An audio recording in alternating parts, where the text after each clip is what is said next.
Allah has given you a magnificent kingdom. So Suleiman alayhi salam, he heard what the man said, and he stops the entire entourage, and he goes up to that man and he says, you see this entire kingdom of mine, all of it with its glory? He says, Wallahi, latasbihatun fi sahifati mu'min khayrun mimma u'ti ibn Dawood. He said, I swear by Allah that one tasbih, one word of glorifying Allah from any believer is better than all of this which has been given to the son of David. فَمَا أُعْتِيَ لِبْنِ دَاوُودَ يَذْهَبْ, because everything that's been given to the son of David is going to perish. وَالتَّسْبِيحَةُ تَبْقَى, and this tasbih of yours is going to remain forever.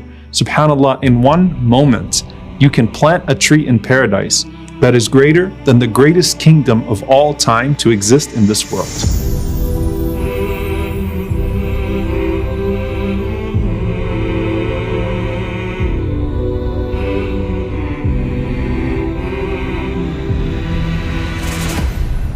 Now, we've spoken about the gardens, the soil.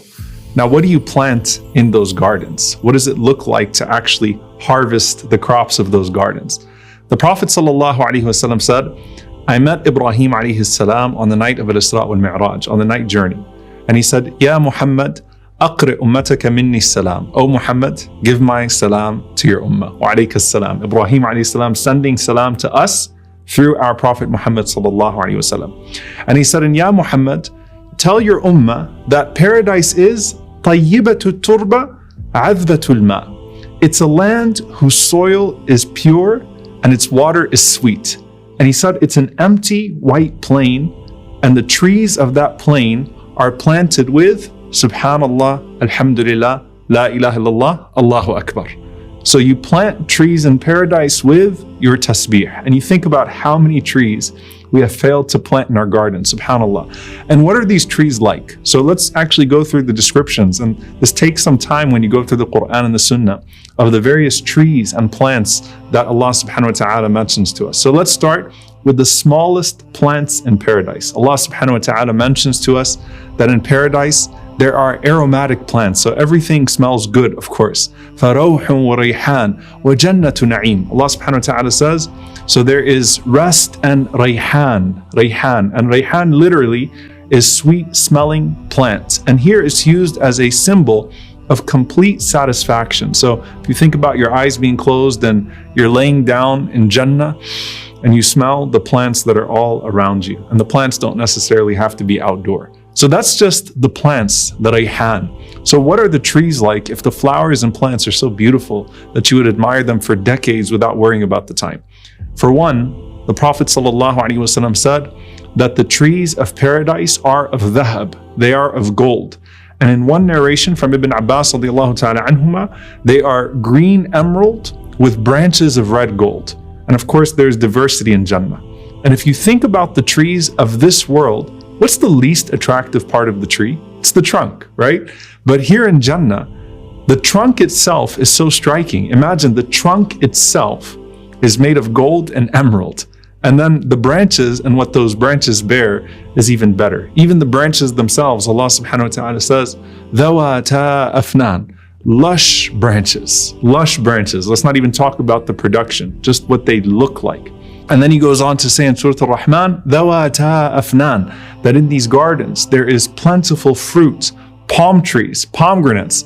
And subhanAllah, the wonder of these trees is that the beauty doesn't compromise what they produce, and vice versa. You know, usually beautiful trees don't have anything to bear in this life.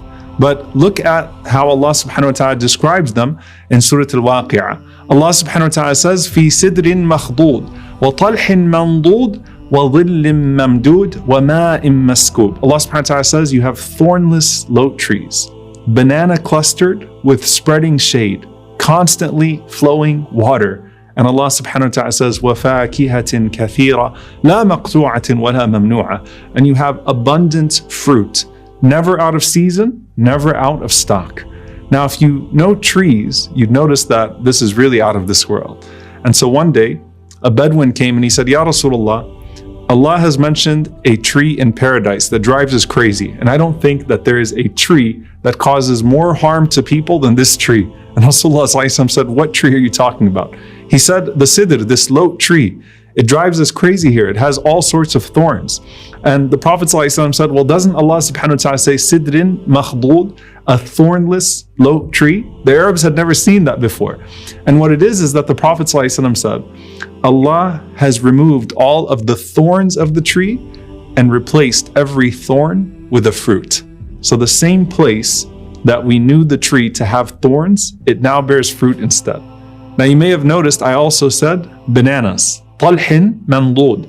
And yes, banana trees in Jannah are amazing. And Imam Malik rahimahullah, he loved bananas for this reason, because he said they're the most similar to the fruits of paradise and unlike all the other fruits in this world, because you can find them in any season of the year.